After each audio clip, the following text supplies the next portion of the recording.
Maayong hapon sa atong tanan. Praise the Lord. Nakahalik kita nga sing sa bahit sambahan. Kahit gano'n ang sitwasyon ay pumupunta pa rin tayo dito para papurihan at pasalamatan ng ating Panginoon.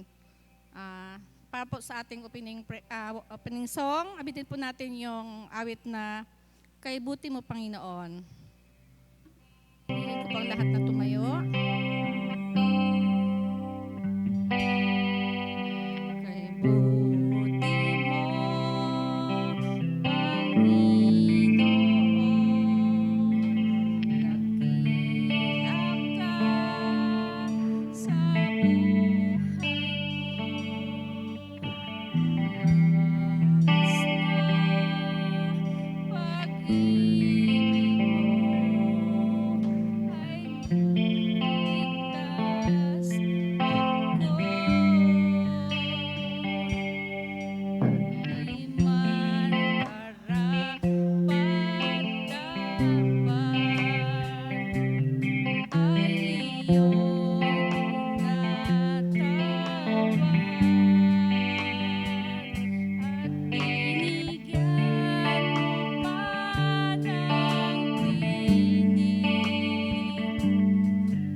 Dapat ka namin sambahin, Panginoon. Itaas ang iyong pangalan, Panginoon. Hallelujah.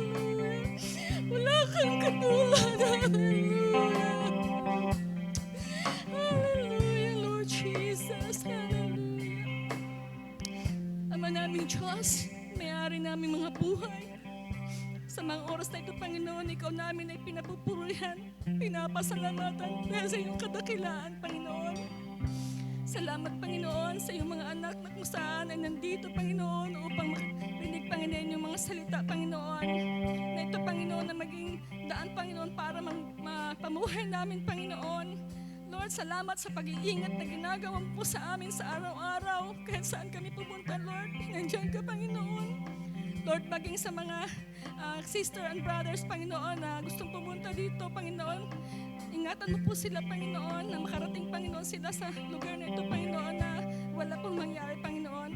Maging sa gagawin namin sa lahat ng may part, Panginoon, patuloy mo po silang samahan, Panginoon. In Jesus' name pray, Amen.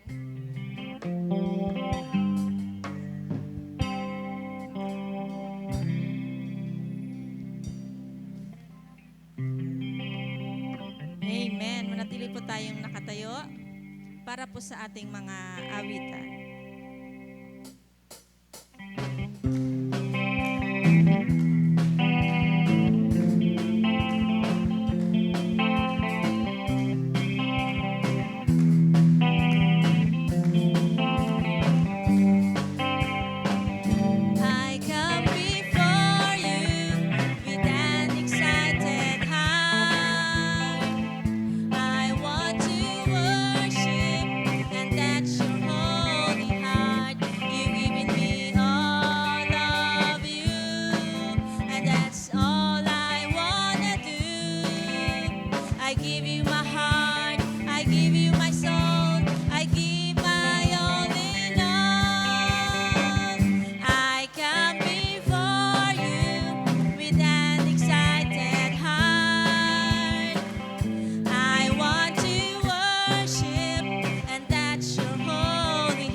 Pinupuri ka po namin, oh God. Hallelujah.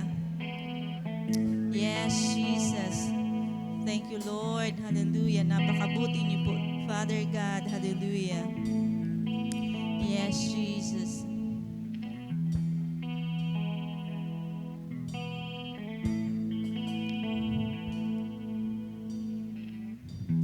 Father God, I come into your presence. With all my heart I come and sing your praises. I want to feel your embrace.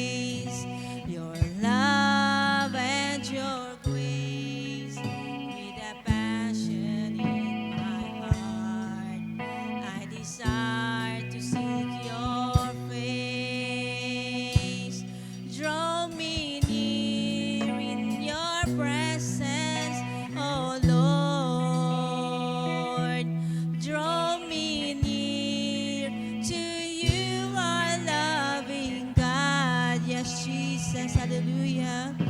To you, my heart worship you alone. Draw me near in your presence, oh Lord.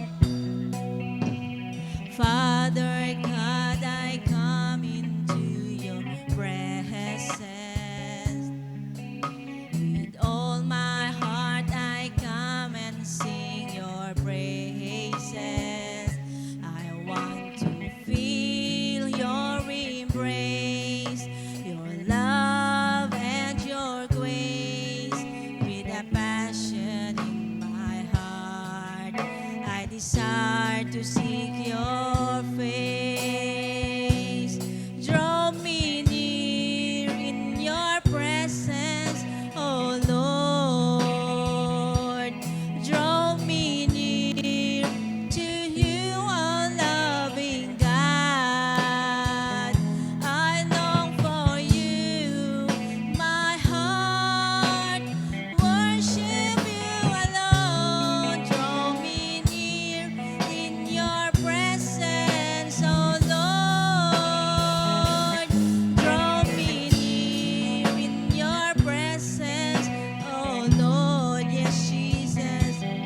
Draw me near to you, our loving God. I long for you, my heart worship you alone. Draw me near in your presence, oh Lord. Draw me near in your presence, oh Lord. Draw me near in your presence, oh Lord. Yes, Jesus, hallelujah. Thank you, Lord, hallelujah. We worship you, Jesus, hallelujah. Hallelujah, Jesus, hallelujah. We worship you, Father, hallelujah. Hallelujah, Jesus. Hallelujah, Lord, hallelujah. Thank you, Lord, for your love, oh God, hallelujah. Yes, Jesus. Yes, Jesus, hallelujah. Amen, amen, hallelujah.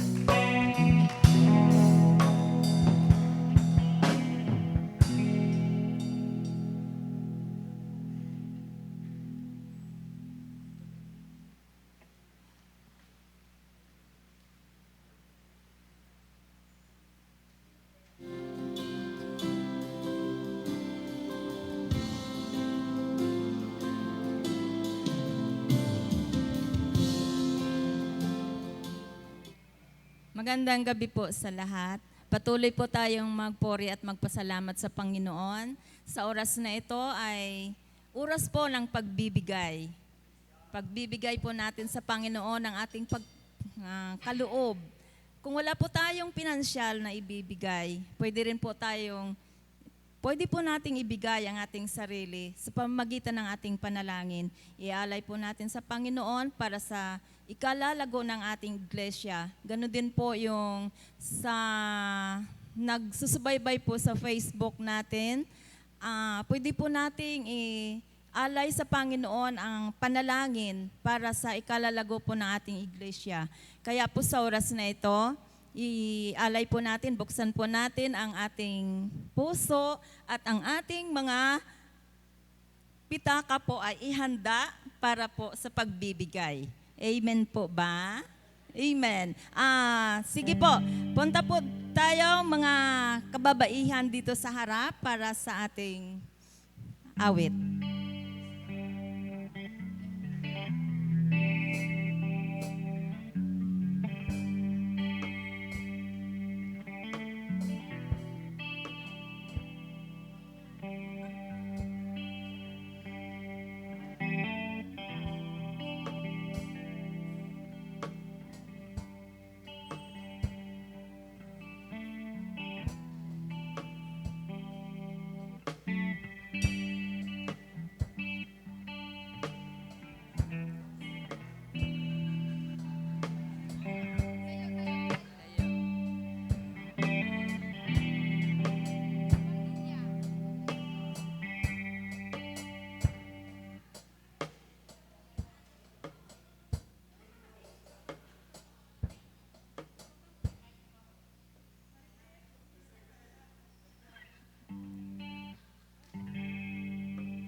pagkukulang, biyaya niya'y patuloy na daan. Tulad ng pagsinag ng gintong araw, patuloy siyang nagbibigay tanglaw. Haliya't sa puso ko't damdamin, kapatan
Amen. Let us pray. Panginoon, salamat po sa iyong mga biyaya na ipinagkaloob sa amin. Salamat, Panginoon, sa handog na ito. Pagpalain mo po ang mga nagbigay at hindi nakapagbigay, Panginoon.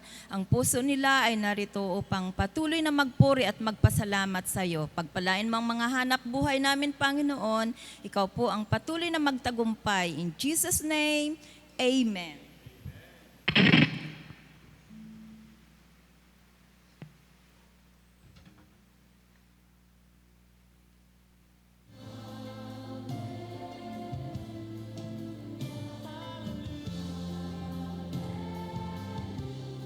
Praise God. Yan po ang ating pong mga magigiting na UFW. Magigiting na UFW. Purihin po ang Panginoon, ano? So, praise God. So, purihin po ang Panginoon sa kanya pong kabutihan at sa kanya pong katapatan sa atin pong mga buhay. Kagaya ng inawit ng ating pong mga UFW, sadyang kay buti ng ating Panginoon at patuloy po siyang hindi nagbabago at patuloy po siyang hindi nagkukulang sa atin pong mga buhay. Amen.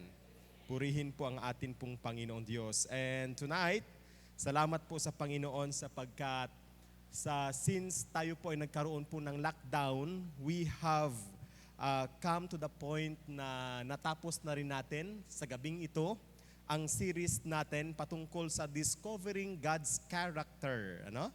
And we are discussing the 13 attributes ng atin pong Panginoong Diyos.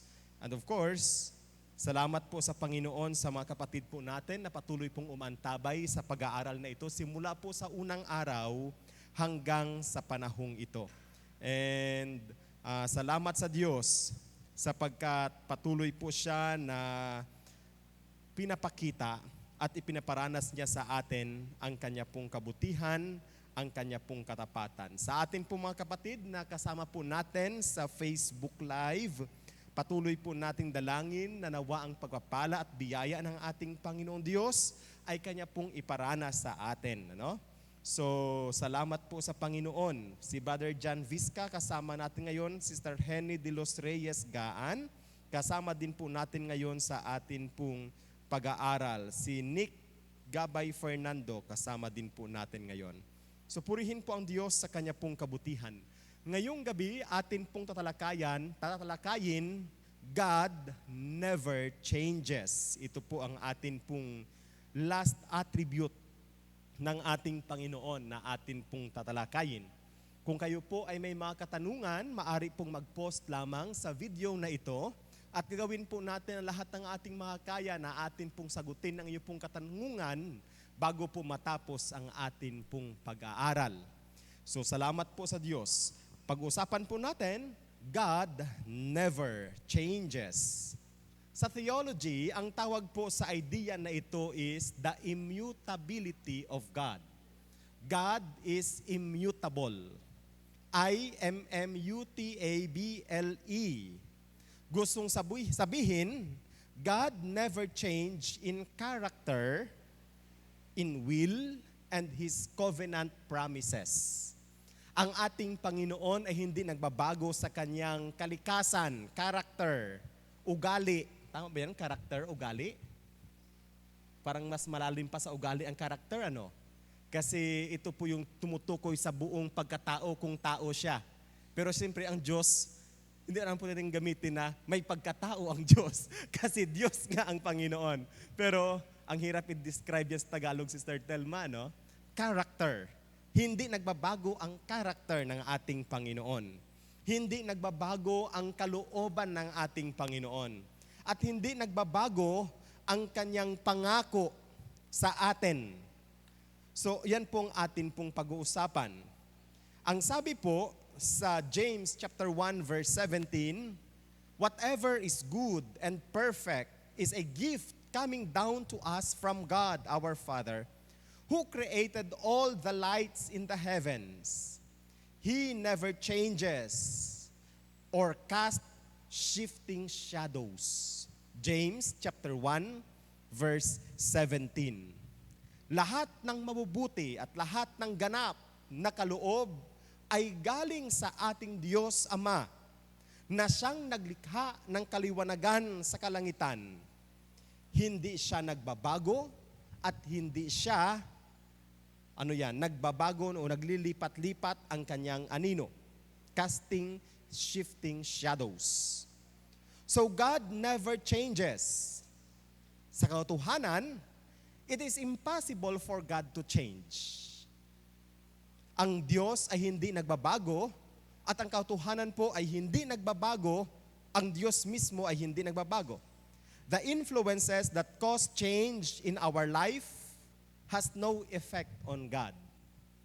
So anumang pong impluwensya na nangyayari sa buhay po natin, walang epekto yan sa ating Panginoon. Kung tayo man ay mainit sa paglilingkod sa Panginoon Diyos, it does not affect Him. Kung tayo naman ay magpapabaya sa ating paglilingkod sa ating Panginoon, it does not affect Him. Tama yun, ano?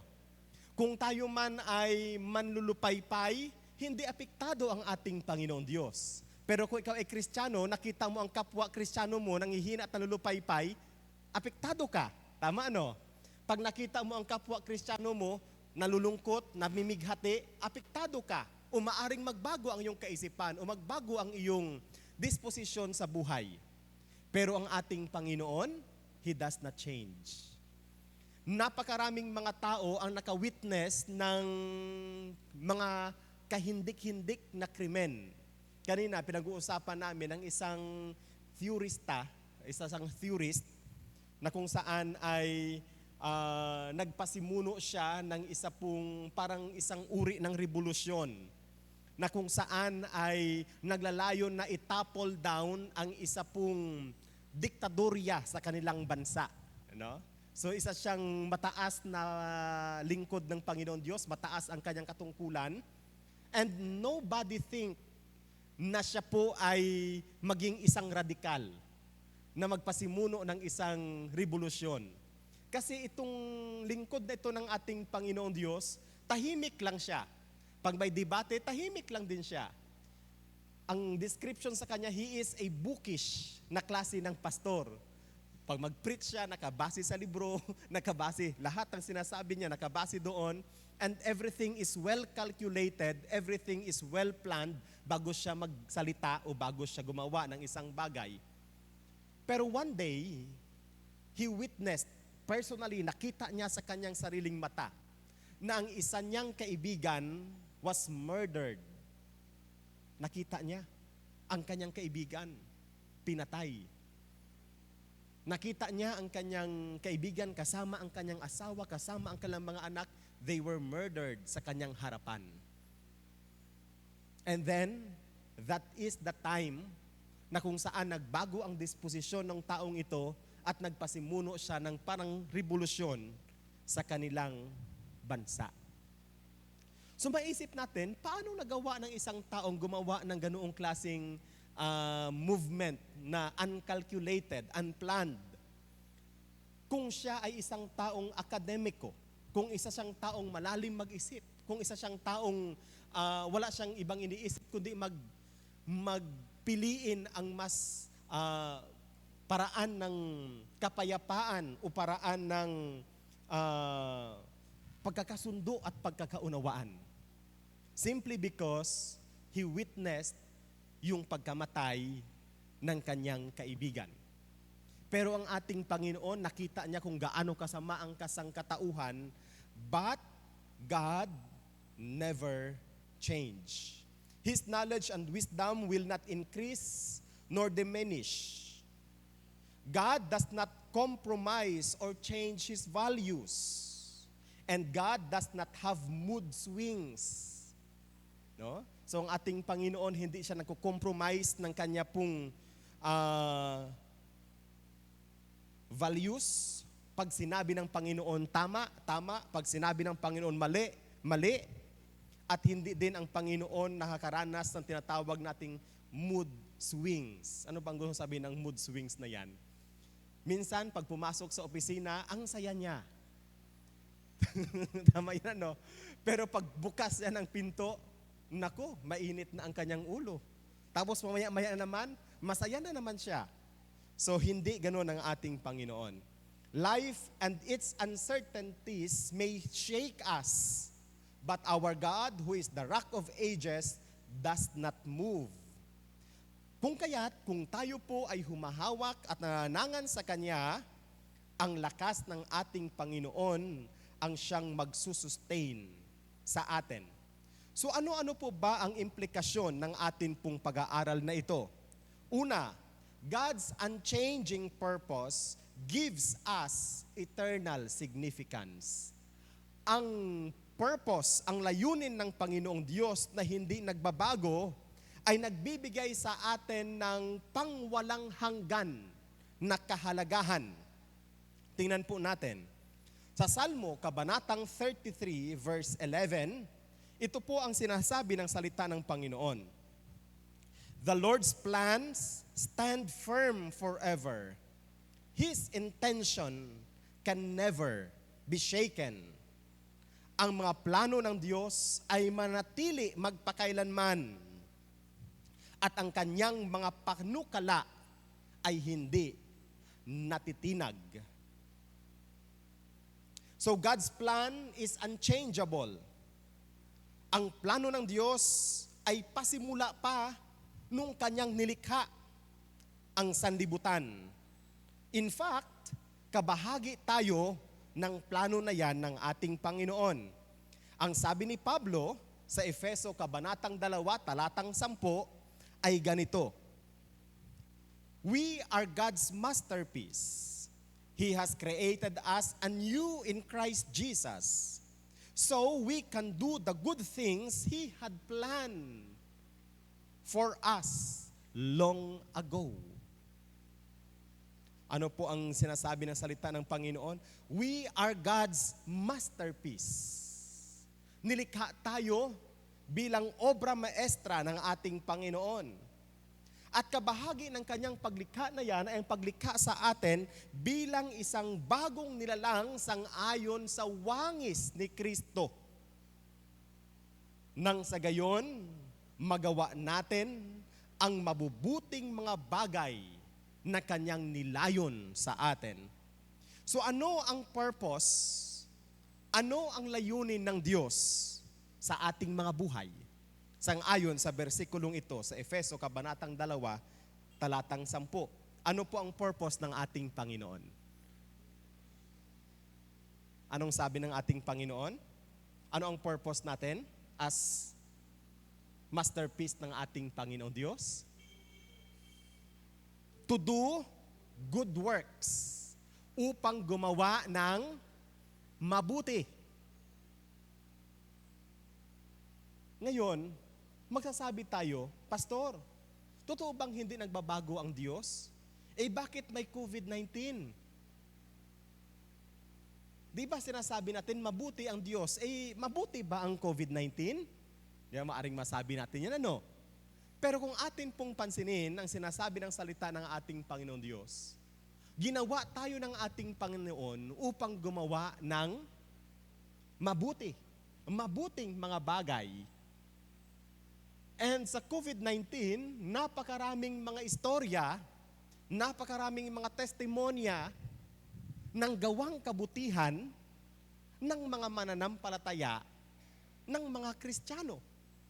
Nag-uusap kami sa Facebook group namin, ano bang ginagawa ng simbahan sa panahon ng COVID-19? Yun ang tanong na tinanong sa amin sa Facebook group namin. Anong ginagawa ng simbahan sa panahon ng COVID-19? Kasi minsan nakikita mo sa Facebook, nagreklamo yung ibang pastor, nagugutuman na kami, sarado pa rin ang mga simbahan. Pero ano ba talaga ang ginawa ng simbahan nung panahon ng COVID-19? Anong ginawa natin? Anong ginawa ng church? Anong ginawa natin as individual Christians? Anong ginawa natin sa mga nakakapalibot sa atin, sa ating mga kapitbahay, sa ating community? Alam ba nating lahat ng ating church ay na-feature sa DZAS, 702 DZAS? Dahil sa gawang kabutihan natin sa community. Purihin po ang Panginoon. Pagkarinig nila na I was interviewed sa DCAS patungkol sa ginawa natin, maraming nagtawag sa akin, maraming nag-text sa akin, Pastor, ginawa niyo pala yun. Kaya nung nakita nila, although may nagkikriticize, bakit daw pinupost natin sa Facebook yung mga namimigay tayo ng pagkain, ang rason ko naman, Brother RJ, I have no other choice to communicate to our members to say thank you, maliban sa pagpupost sa Facebook. Nakikita ng mga kapatid natin, mga miyembro natin, tumutulong tayo. So nakita nila may ginagawa ang church, hindi yun para magmalaki. At one thing na naging epekto noon, unti-unti nakita din natin ang mga simbahan, nagbukas din ng kanilang mga pintuan para tumulong din sa kanilang mga kapatiran, sa kanilang community. I was amazed, kahit yung mga simbahan na maliliit, yung mga simbahan na isip natin ay parang kasyang-kasya lang, tamang-tama lang sa maintenance ng kanilang church, and yet they opened their doors para tumulong. At what is amazing is, may nagte-text din sa akin, Pastor, paano kami makapag-participate dyan? Kahit hindi natin miyembro sa ating church, nagte-text, paano? Maganda ang ginagawa nyo sa Udjongan, Pastor, paano kami makapag-participate dyan? God has created us in the image of Christ. We are recreated in the image of Christ. At ang tanong po natin ay, kung si Kristo ay nabubuhay ngayon, sa ating panahon ngayon, ano kaya ang gagawin ng ating Panginoong Jesus? Kung si Kristo ay nabubuhay sa panahon ng COVID-19, ano kaya ang kanyang gagawin? Di ba? At sinasabi natin na tayo yung mga Kristiyano, tayo yung mga tagasunod ni Kristo, at tayo ay nabubuhay sang-ayon sa kalooban ng Diyos. Then think kung ano ang gagawin ni Jesus sa panahong ito. Ano ang gagawin ng ating Panginoong Jesus? Purihin po ang Panginoon. So His purpose for us has eternal significance. At ang bawat ginagawa po nating mabuti, bagamat hindi yan passport para makapunta sa langit. Tandaan po natin, ano? Ang good works po natin will never bring us to heaven. But always remember, as we do good works, nag-iipon din naman tayo ng kayamanan sa langit. Sapagkat darating ang araw, when we approach the throne of God, He will reward us of every action that we have done. Tama yun, ano? We will be rewarded by the Lord. Pero kung isipin mo, gumagawa ako ng mabuti para naman siguro makabawas sa aking kasalanan, ay hindi yun tama. Mababawasan siguro yung guilt feelings mo, Sister Helen, di ba? Kung nakagawa ka ng mali sa iba, pag tumutulong ka sa kapwa, parang mababawasan yung guilt feelings mo, but it will never bring you to heaven. Praise God. So God never changes, gives us eternal significance. Ikalawa, God's unchanging ways assure us of His unwavering guidance. Ang hindi nagbabagong kaparaanan ng Diyos ay nagbibigay sa atin ng assurance na ang guidance ng ating Panginoon ay hindi mawawala. Ang sabi sa Salmo, Kabanatang 18, talatang 30, God's way is perfect. All the Lord's promises prove true. Ang paraan ng Diyos ay perpekto. Lahat ng mga pangako ng Panginoon ay totoo. God's principles for life never change. His guidelines given in scriptures produce fruitful lives when we follow Him, when we follow His words.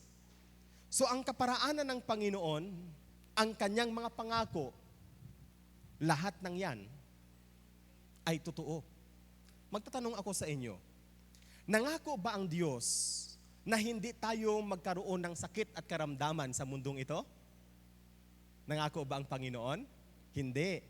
Nangako ba ang Panginoon na hindi darating ang punto na mawawalan tayo sa ating mga bangan? Hindi din, ano? Ano ang pangako ng Panginoong Diyos? Tayo'y kanyang pagagalingin? Ano pang pangako ng Panginoong Diyos? Isusupply niya ang ating pangailangan. And every time na maka-experience tayo ng mga sirkumstansya sa buhay, ang tiyak na pangako ng Panginoon ay hindi kita iiwanan at hindi kita pababayaan. May mga instances sa buhay po natin na feeling natin down na down tayo, bagsak na bagsak tayo. Pero never nating naranasan na pinabayaan tayo ng Panginoon. Maging ang ating Panginoong Hesukristo, dumating din sa punto na siya po'y makaranas na siya'y down na down, siya'y bagsak na bagsak. Tama yun, ano? Doon nga sa harden ng Getsemane, makikita mo sa statement ni Jesus Christ, He is feeling that way. At maging doon sa krus, muling binanggit yan ng ating Panginoon. Anong sinabi niya doon sa krus? Ama, bakit mo ako pinabayaan? Di ba nasabi yun ni Jesus Christ? Si Jesus Christ na yun, Pastor Boy, pero nasabi niya pa rin, bakit mo ako pinabayaan? Kasi never na nangako ang Panginoon na sa mundong ito, hindi tayo makakaranas ng pagsubok sa buhay. Makakaranas tayo ng pagsubok, makakaranas tayo ng sakit, makakaranas tayo ng pagdadaramdam, makakaranas tayo ng kawalan, makakaranas tayo ng lahat ng karanasan ng tao sa mundong ito. But one thing lang talaga ay hindi talaga tayo iiwanan at hindi tayo pababayaan ng ating Panginoon. Si Jesus Christ nakaranas ng ganun. Nakaranas siya na dumating sa punto na nagsasabi, Lord, pwede bang wag mong ibigay ito sa akin, ang ganitong pagsubok? Dumating yan sa buhay ni Jesus Christ. Doon sa harden ng Getsemani, Panginoon, pwede bang wag mo akong ilagay sa pagsubok na ito? Dumating din sa punto yon. Nasabi niya rin, bakit mo ako Panginoon? Bakit mo ako Ama? Iniwanan. And yet, alam natin, hindi kailanman iniwanan at hindi din kailanman pinabayaan ng ating Panginoong Diyos ang ating Panginoong Heso Kristo. So, God's promises are proven to be true. Now, if God never changes, sinasabi natin, God's unchanging purpose gives us eternal significance, and God's unchanging ways assure us of His unwavering guidance. Also, God's unchanging word equips us with timeless truth. Ang hindi nagbabagong salita ng ating Panginoon ay patuloy po na nagtuturo sa atin ng katotohanan na hindi nagbabago. Ang sabi sa Isaiah chapter 40 verse 8 ay ganito, grass withers and the flowers fade, but the word of our God stands forever. Nalalanta, namamatay ang mga damo, nalalanta ang mga bulaklak, ngunit ang salita ng Panginoong Diyos ay nanatili magpakailanman. God's words and God's commands are timeless. There are people sa mundong ito that they are trying to change the Word of God. They are trying to fit the Word of God on their circumstance, sa kanilang sitwasyon. But always remember, ang salita ng Diyos at ang mga utos ng Panginoon are not bound by time. Hindi natin pwedeng sabihin na applicable yan sa inyo noon, sa amin ay hindi na. The Word of God never change. Sa panahon ngayon na mabilis ang pagbabago, minsan nga nag-post ang Office of the President for Religious Affairs.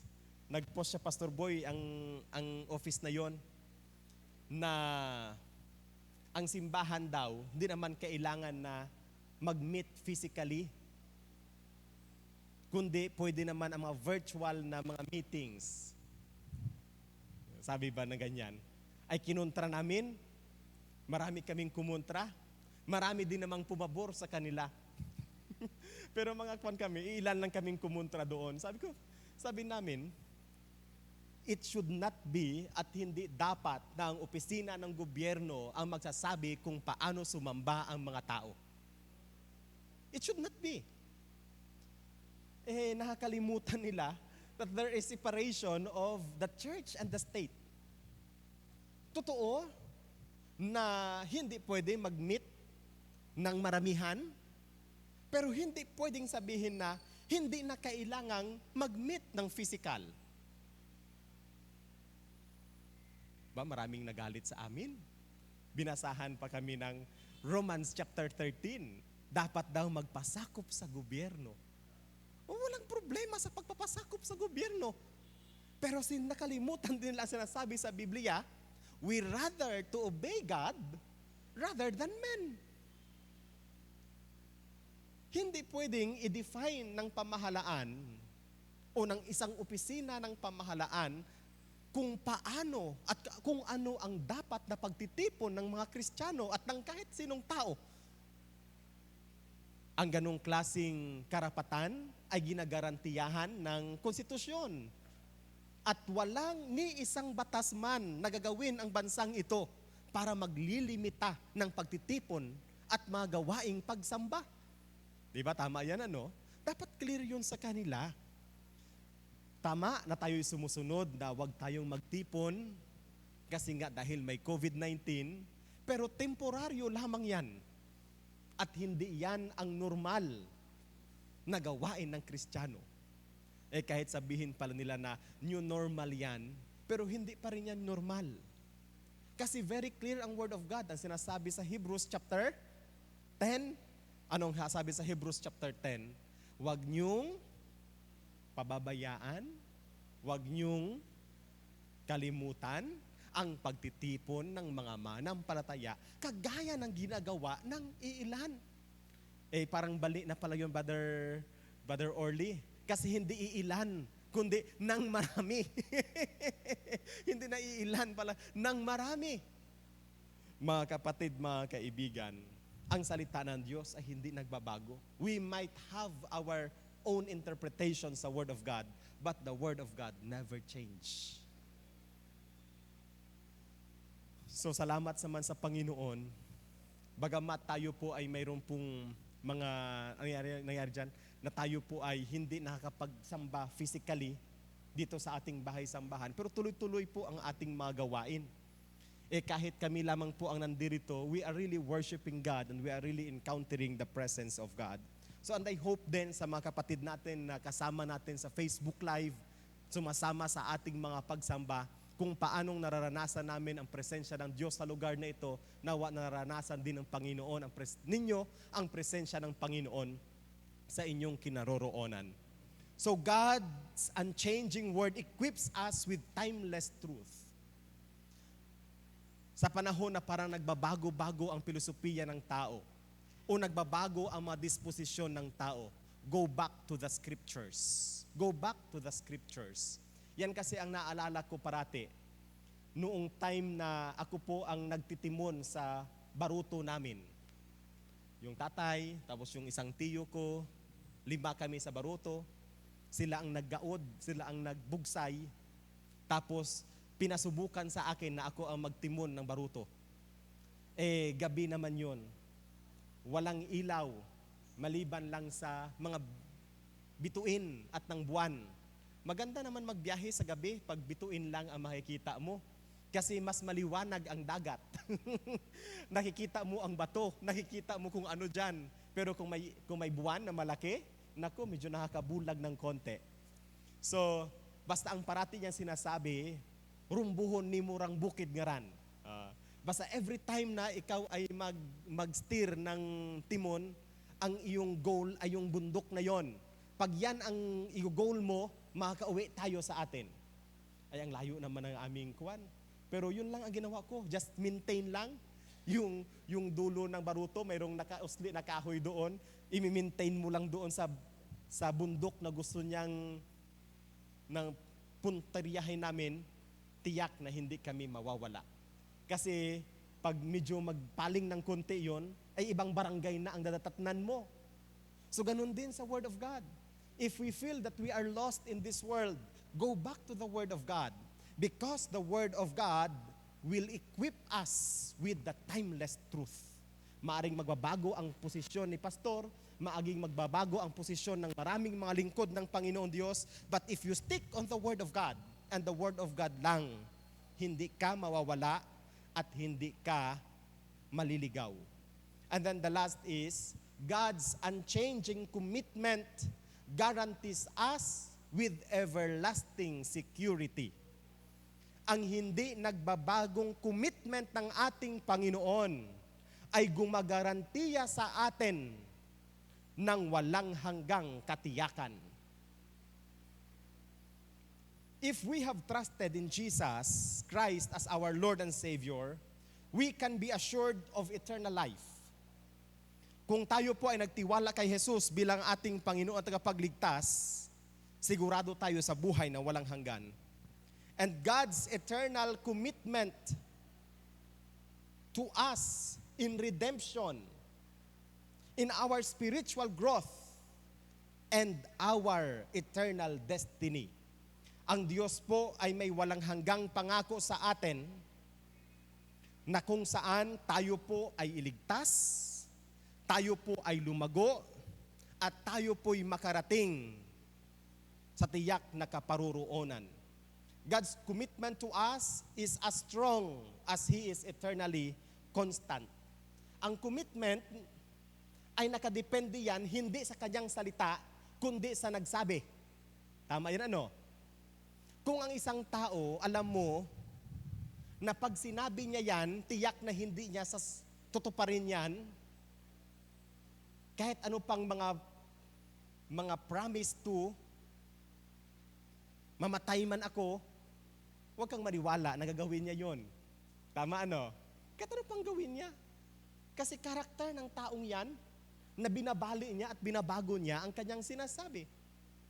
Pero kung kilala mo ang isang tao na karakter niya, kahit ano, by hook or by crook, ano man ang mangyari, pag sinabi niyang gawin ko ito, gagawin niya, then you can be secured and you can be assured na gagawin niya nga ang kanyang ipinangako. Ang ating Panginoon, sinabi natin na hindi nagbabago ang Panginoon Diyos at naranasan natin ang kanyang hindi nagbabagong kabutihan at kanyang katapatan. At dahil doon, maging ang kanyang commitment sa atin para sa buhay ng walang hanggan ay kanyang tutuparin. Siguro sa verse na ito, pag foursquare ka, hindi mo ito makalimutan. Pag hindi mo alam ang verse na ito, hindi ka foursquare. Hebrews chapter 13 verse 8. Sige nga, sabihin nga natin, di magmuyat, hina kung hari ka magmuyat-muyat. Hebrews 13:8, go! Oh, praise God. Yan ang hindi dapat makalimutan ng Foursquare. Yan ang motto ng Foursquare. Si Jesus ay hindi nagbabago noon, ngayon, at magpakailanman. Diba? May mga maraming motto sila. Yang motto na yan, yun ang guidance ng ng company Tama no? Hamba sabi ng Ojongan National High School, the school of choice. Ano ang motto ng Romblon State University? Ano bang motto, Brother RJ, ng Romblon State University? Kasi ang aming EPSTED kami noon, Institute of Professional Education, Teacher Education, EPSTED, ang amin noon ay Go for Excellence. Yun ang alam ko sa amin Yun ang motto ng aming department noon, EPSTED, Go for Excellence. Kaya nga, yung naunang batch sa amin, 100% board passer sila. Tapos kaming batch din kumuha ng examination, 100% board passer kami. Kasi yun ang naging motto ng EPSTED. Kasi EPSTED nung simula nung time namin, nag-first year kami, naging EPSTED siya. Dati kasi iba College of Education ang tawag doon. So, hanggang nakagraduate kami, Go for Excellence ang parating ini-inculcate sa amin. Kaya nung kumuha kami ng board examination, pasado kaming lahat, 100% passed. At dahil doon, naging Romblon State University ang RSC. After graduation namin, 2008, 2009, university na. So praise God, purihin po ang Panginoon. So, ang motto natin, Jesus Christ is the same yesterday, today, and forever. Kung makakaranas man tayo ng pagsubok sa buhay, nanghihina man tayo, nanulupaypay man tayo, always go back to His Word. He is the same yesterday, today, and forever. Totoo na ang mga mananampalataya na preso. Totoo na mga mananampalataya na wasakan ng barko habang sila ay naglalakbay. Totoo may mga mananampalataya na napatay dahil sa kanilang pananampalataya. Pero patuloy pa rin silang naglilingkod sa ating Panginoon Diyos sapagkat alam nila na ang Panginoong kanilang pinaglilingkuran ay hindi nagbabago. Kaya nga ang sabi ni Pablo sa mga Thessalonica ba yun? Sabi niya, kung ang inyong pag-asa kay Kristo ay sa buhay na ito, kayo lamang, kayo ang pinakakawawa sa lahat.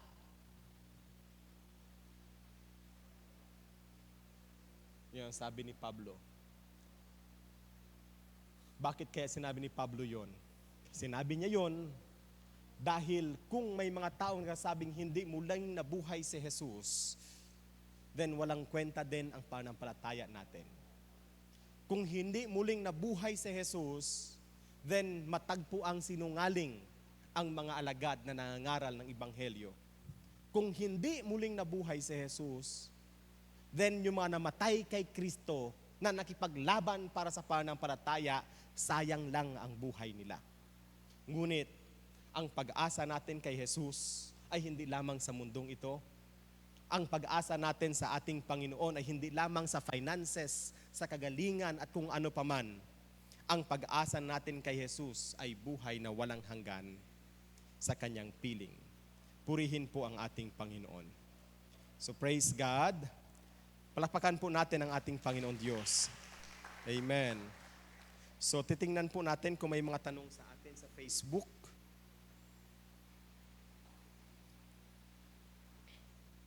Paano ba ito mabuksan yung mga tanong na ito?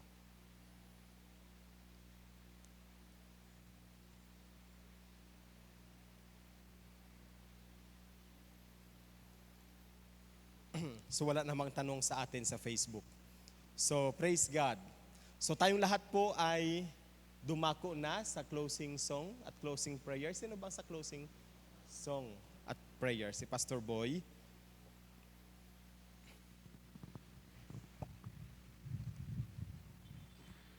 Praise God. Tayong lahat ay tumayo at ating awitin yung kay buti-buti mo.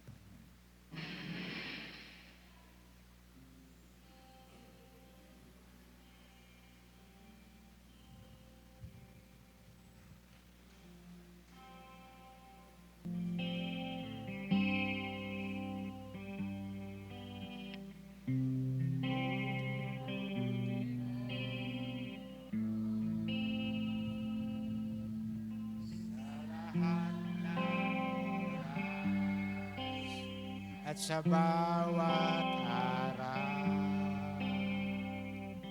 kay laging tapat kong magmahal.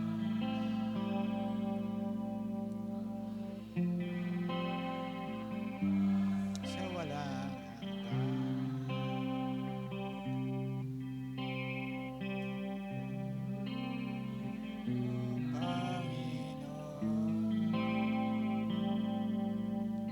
Sa lahat ng oras, sa bawat araw, tapat kong magmahal ng iyong kamay magpasa walang hanggan. Luburi, sinasamba kita, dakilang Diyos at Panginoon. Tunay ngang ika'y walang katulad, tunay ngang ika'y hinahangad. Buti ang Diyos sa akin ay nagmamahal. Buti ang Diyos sa akin ay nagmamahal. Purihin natin ang Diyos. Hallelujah, hallelujah. Oh, purihin ang iyong pangalan, Panginoon. Oh, we give you praise, oh God. Hallelujah, hallelujah. Oh, salamat, Panginoon, sapagkat Ikaw ang Diyos na hindi nagbabago. Ikaw ang Diyos na saan ay hindi naapektuhan ang sirkumstansya namin, Panginoon. Salamat, O Diyos. Salamat sa katotohanan na aming napag-aralan ngayon. Salamat, Panginoon, sapagkat Ikaw ay buhay at ang iyong mga salita ay makapangyarihan. At ito, Panginoon, ay nagsisilbing kalakasan ng bawat isa sa amin. Pinupuri ka namin at pinapasalamatan kami namin Ikaw, Panginoon, sa gabing ito. Sa kalakasan at sa iyong mga salita na patuloy na nagpapalakas at nagbibigay buhay sa bawat isa sa amin. Sa gabing ito, Panginoon, pinupuri ka namin sapagkat naging matagumpay ang aming gawain dahil Ikaw ang nagbasbas nito at Ikaw ang kasama namin. Sa aming pag-uwi, Ikaw ang patuloy na mangunat, mag-ingat sa iyong mga anak, Panginoon. Pagpalain mo rin, Panginoon, ang live streaming kasama namin, Panginoon, sa media, Panginoon. Patuloy na sila ay iyong gabayan at ang iyong mga salita ay maging makapangyarihan sa kanilang mga buhay, Panginoon. Patuloy na inaangkin ko, Panginoon, ang pagtatagumpay ng bawat isa sa amin. Sa aming pag-uwi, kami ay uuwi na nananampalataya na ikaw ang iingat sa amin at magiging kasama ka namin. Sa pangalan ni Kristo Jesus, at ang lahat ay magsabing, Amen and Amen. God bless you po at pagpalain tayo ng Panginoon.